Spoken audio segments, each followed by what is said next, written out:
speak.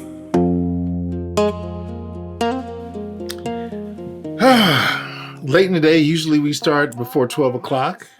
Yeah. A little bit later in the day. Let's see how this works. And you got all the questions down? Yeah.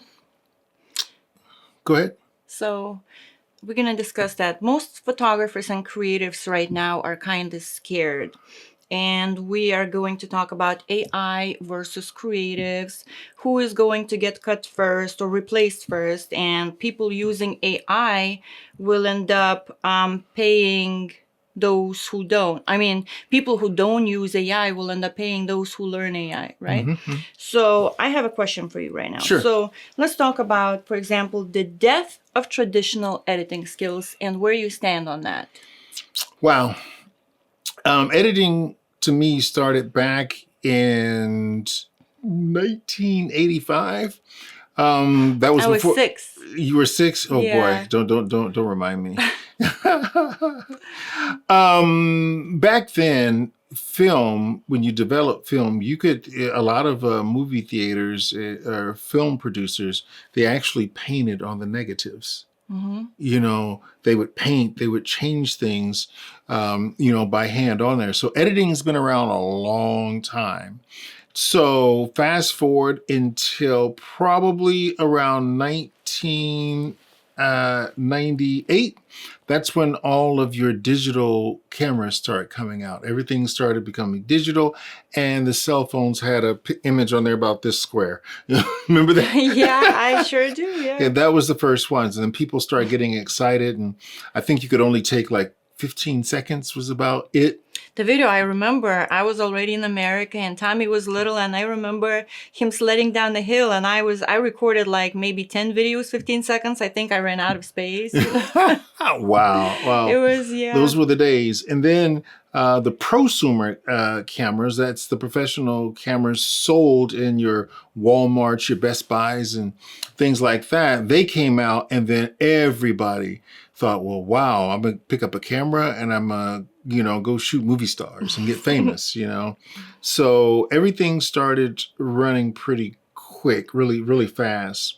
And I would say 2011 is when everything died in my book. When it comes to editing, because, I wasn't a photographer. I called myself a photographic illustrator way back in 2011 because I was trying to cater to the mindset of women 35 and above. And I know they wanted this tucked, that done.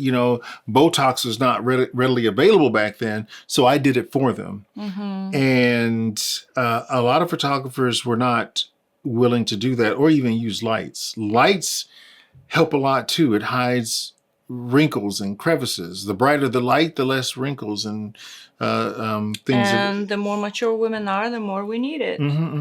So I started moving away from traditional photography 100% around 2011. I named myself a photographic illustrator. I started shooting one thing. And what was your question again?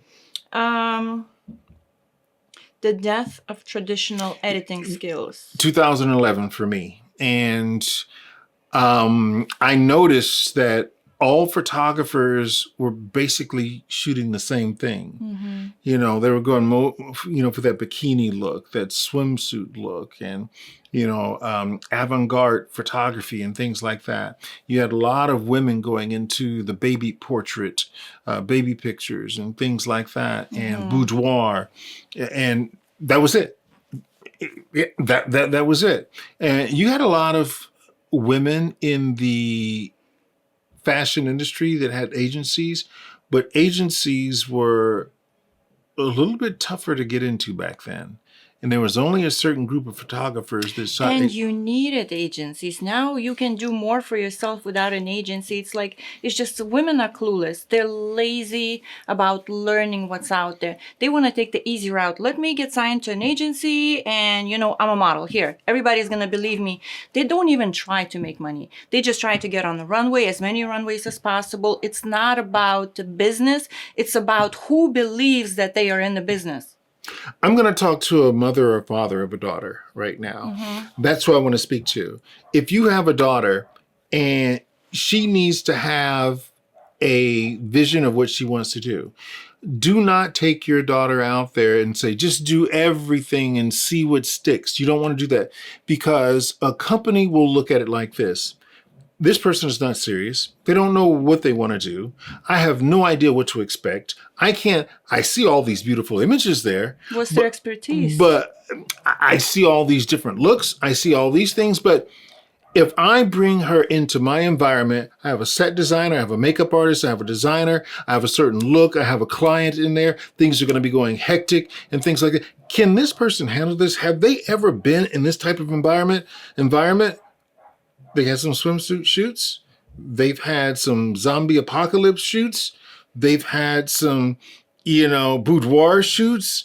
They do a lot of fun shoots. It's not a real production set. I can't tell if the mental capacity of this individual fits in my environment.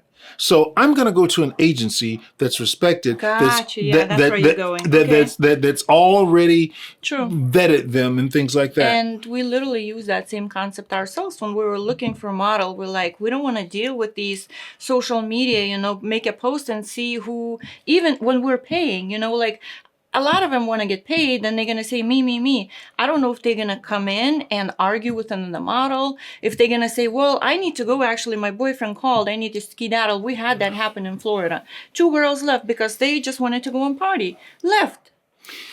And going back to the mother or the father, you don't want to put your daughter in these environments because they learn bad habits. Mm-hmm. They learn bad habits. Oh, I'm a model. I'm a published model.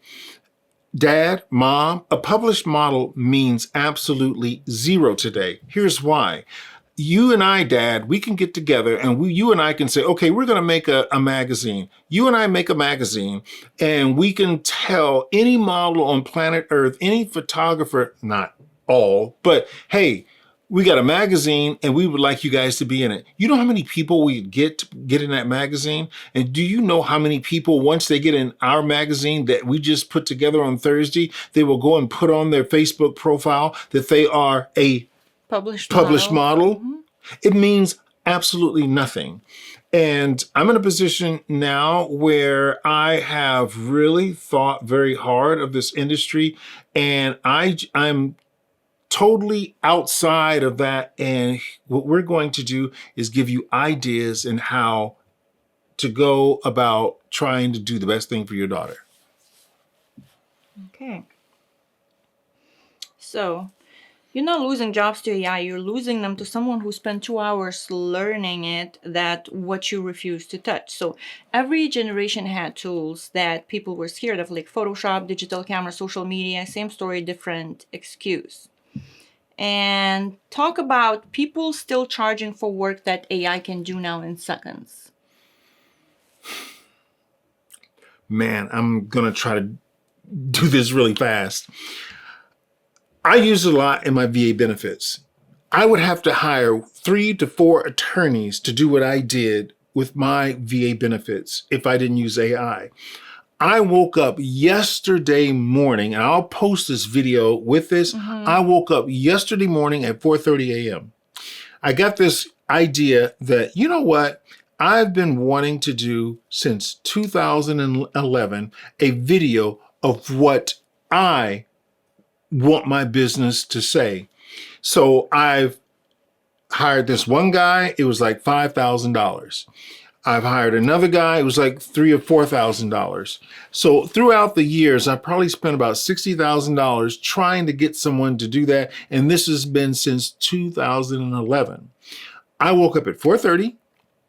I said, okay, AI, I have some questions for you. What is the best software out there for me to actually go out there and create what I want to? And here's what I want to do.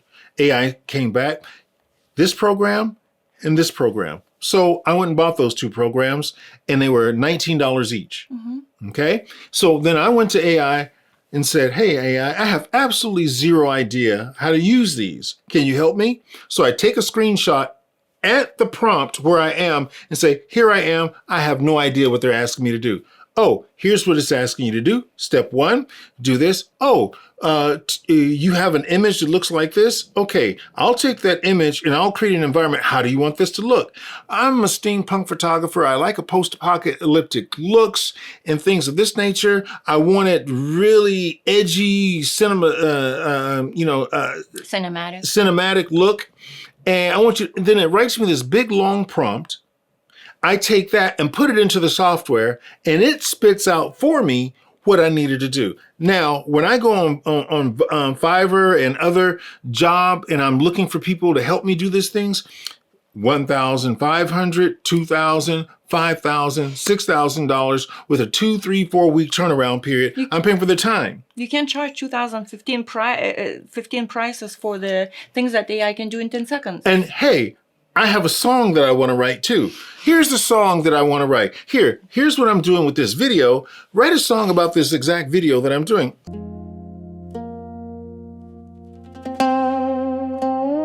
Mind speak.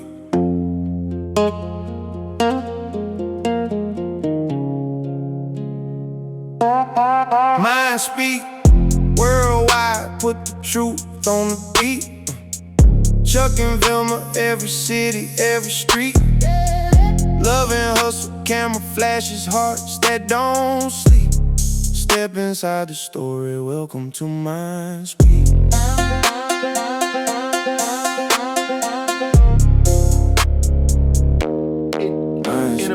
I would say in about 18 minutes, I had a full song that I liked.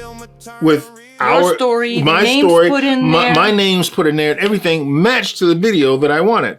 So, and then I said, well, how do I put these two together? And I said, it wrote me a prompt in a script, where to go, how to put them together, how to publish it, everything. So I have a video there.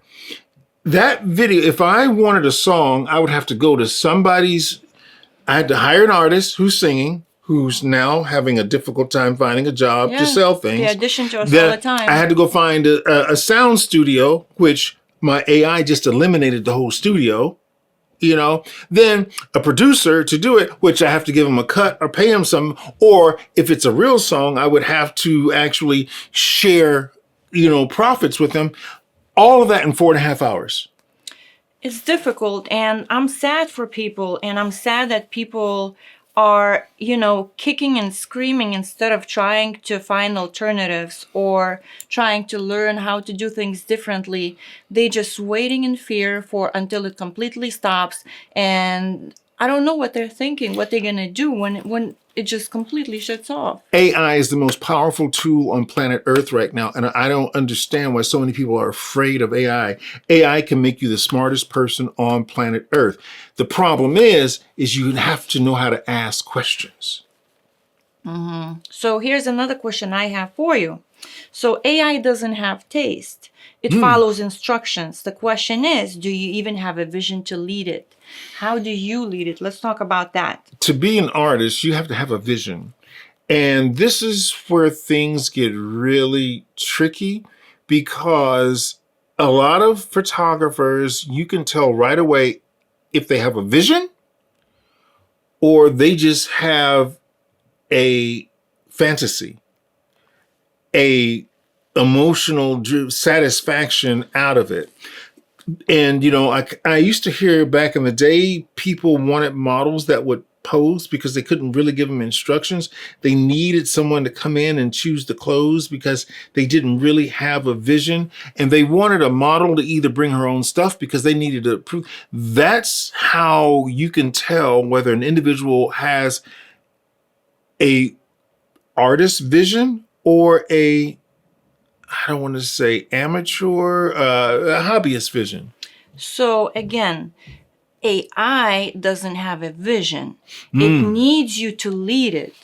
So if AI needs you to be able to ask the question of what's in your mind, and you have to be able to have that vision to tell AI, okay, I am going out to XYZ and I have a client. My client wants this look.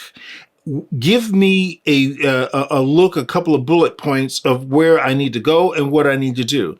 Okay, we're going to AI, I've just decided that this is okay. Give me the look and give me the place where I can rent equipment or whatever. It will give you everything that you need. But you have to be able to ask questions. We have went in and we literally put in ChatGPT. We said, we're in Chicago. This is our address. Give me this type of location 30 minutes from the house. We're looking for rocks, water, or whatever your vision is, grass, flowers, botanic gardens. And it literally gives you pictures of those locations, description of it with, click on it and it takes you to the pictures, to the Google search and everything. And it gives you everything you need to know about that location within seconds. AI is good as the questions that you ask. If you're an individual that is trying to lead and get a certain answer out and you're not open to receiving something different, that person is always going to get something similar to what he wants it to say. You can't touch AI like this. If you want AI to be real and give you a pro and contra approach, you're going to have to ask real questions. For example, father, dad, your daughter is 13 years old. Your daughter is 16 years old. And you want to ask it the question, not the question of, hey, is my daughter beautiful enough? If I do great images, what can I actually achieve with this? AI is going to kick back. Yes, your daughter's beautiful. She has a great chance in the industry to make it, as long as you do the X, Y, and Z. It's just going to give you that answer. And a father goes out, pulls out his wallet and starts, running down this path. And all of a sudden, nothing happens. Oh, that fucking AI ain't shit. So if you would ask AI, hey, AI, my daughter is like this. Here's her character. She's a sweet girl. She's energetic. She likes to go out there. She has a very a European look. What advice do you have me in which direction that, if she wanted to make a little money at it, where would she go? Take that advice from AI. AI, if my daughter has a diverse portfolio with a bunch of things, or she had a niche that she was very good at and she really loved, what advice would you give me? It will 100% tell you that one thing that you do is that she likes. Go ahead and pursue that because that's what she loves. It's going to take give you a psychological answer to that, and it's going to tell you the opposite of what everybody else in the industry is going to tell you. They're going to tell you, do this, that, this, and the other thing. I'm done. You literally can have AI do anything, any profession. Like if you're a photographer and you have a certain niche, you can go to ChatGPT and say, okay, I have this direction or this fantasy or this drive, whatever. How can I make money with this? It will give you literally ideas of how to make money, where to start. You literally need to lead it. It gives you an idea.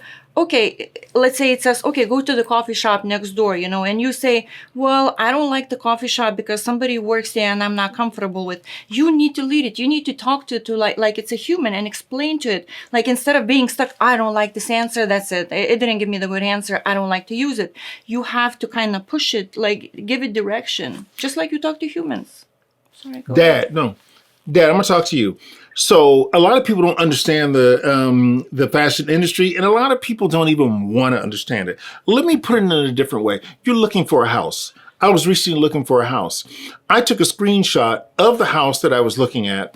I said, and I told AI, go out on the web, look at all the markets out there, look at comps in that area. Let me know what's going on in that area and if this price is a great price or what should I bid on. It will go out there and look at how many days it was on the market. It will find comps in the area. No, it's not going to be 100% right, but it's saving you a lot of time and it's giving you confidence to move forward. And just apply that same concept whenever you are looking at, for your daughter or your son.